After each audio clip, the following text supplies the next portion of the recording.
ఒక shocking news విన్నానన్నా. అంటే మీకు కొంచెం ఓవర్ అనిపించినా, మీరు నన్ను కొట్టినా, తిట్టినా సరే నాకు లైట్‌గా ఓవర్ అనిపించిందన్నా. అంటే ఏంటి వేరే స్టేట్స్ నుంచి కూడా స్విగ్గీ చేసుకుంటున్నారని బయట టాక్. అందరూ నా ఫుడ్ గురించే రాజమౌళి గారు నువ్వు అందరూ. యాహ్! నేను అప్పుడప్పుడు వేరే స్టేట్‌ల నుంచి కూడా స్విగ్గీ తెప్పిస్తాను. యాహ్! సో, బాంబేలో షూటింగ్ 'ఆదిపురుష్' చేస్తున్నాం. చేస్తుంటే ఓం రావుతో అందరూ కూర్చున్నాం. అందరూ అది చీట్ మీల్ ఆ రోజు. సీరియస్ స్పెషల్ ఏం చేద్దాం, బాంబే కాదు నీకు స్పెషల్ ఫుడ్ తెప్పిస్తా అన్న.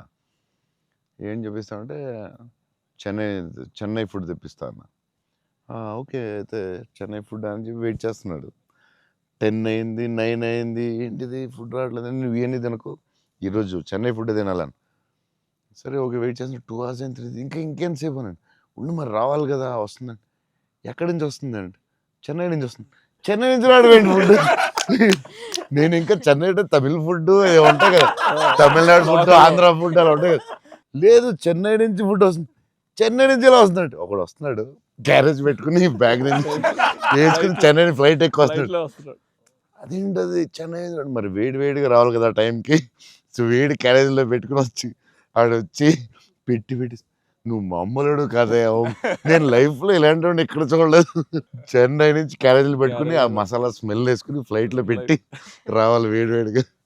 ఆపం విడియాపం అవి చాలా మిస్ అవుతాను. ఇక్కడ కూడా మనకు దొరుకుతాయి కానీ అక్కడ ఫీల్ వేరే. సో పాయా బిర్యానీస్ అక్కడ వేరేగా ఉంటాయి. మన హైదరాబాద్ బెస్ట్ బిర్యానీ కానీ చిన్న టమాటో ఫ్లేవర్ అది వేరేగా ఉంటుంది అది.